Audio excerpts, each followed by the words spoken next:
Assalamualaikum warahmatullahi wabarakatuh.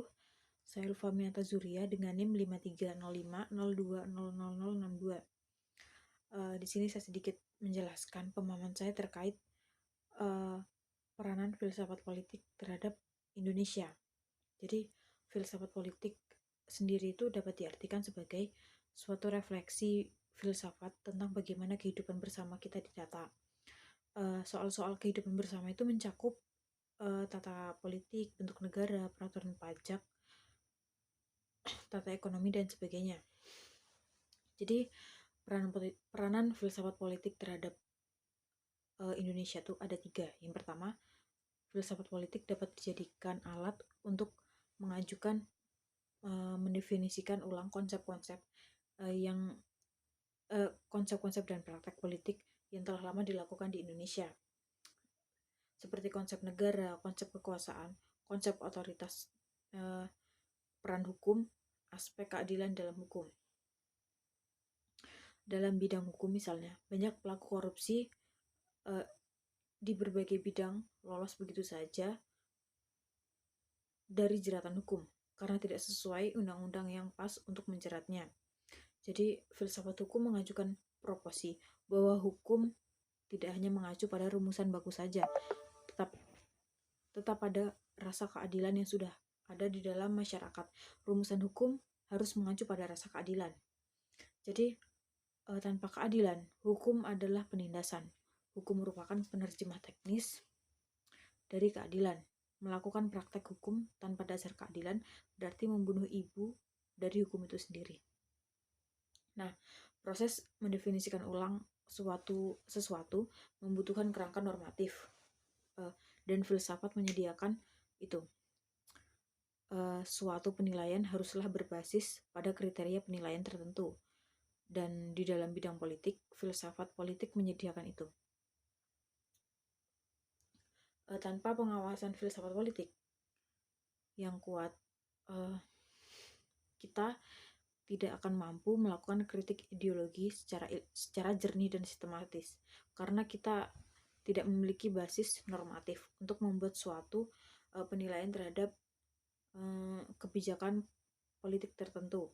Praktek-praktek politik di Indonesia yang kotor dapat dibedah secara rasional dan sistematis jika kita sebagai warga negara memiliki wawasan filsafat politik yang kuat. Yang kedua, filsafat politik mampu menjadi alat untuk melakukan kritik ideologi. Sebuah bangsa mau tidak mau hidup dalam suatu ideologi tertentu. Ideologi mencerminkan pandangan dasar yang dianut secara naif oleh suatu bangsa dan tidak lagi dipertanyakan. Filsafat politik sebagai aktivitas berpikir secara terbuka, rasional, sistematis, dan kritis tentang kehidupan bersama, mampu menjadi alat yang kuat untuk membongkar kesesatan-kesesatan berpikir yang ada di dalam ideologi tersebut. Contoh yang paling konkret adalah pendirian Indonesia yang berbasis Islamisme. Islamisme adalah suatu ideologi yang menyatakan dengan tegas bahwa semua kehidupan publik dan privat warga negara haruslah diatur berdasar asas-asas Islam yang dominan. Jadi, filsafat bisa mempertanyakan konsep manusia macam apakah yang dianut oleh Islamisme.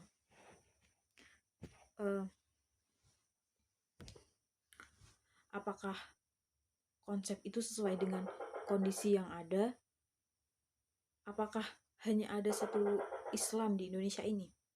Nah, filsafat politik mampu membongkar secara sistematis kesesatan berpikir yang terdapat di dalam ideologi Islamisme maupun ideologi-ideologi lainnya, seperti liberalisme, Amerikanisme, Marxisme, komunisme, dan sebagainya. Filsafat politik dapat dipandang sebagai pencair dan kebekuan berpikir yang sangat mudah ditemukan di dalam ideologi-ideologi. Ketiga, filsafat tidak hanya mampu berhenti menjadi pengkritik saja, tetapi juga maju mengajukan suatu model tata sosial politik alternatif yang mungkin tata sosial politik itu berbasis pada prinsip-prinsip keadilan, kebebasan, dan solidaritas. Contoh yang paling mungkin adalah wacana multikulturalisme. Di dalam filsafat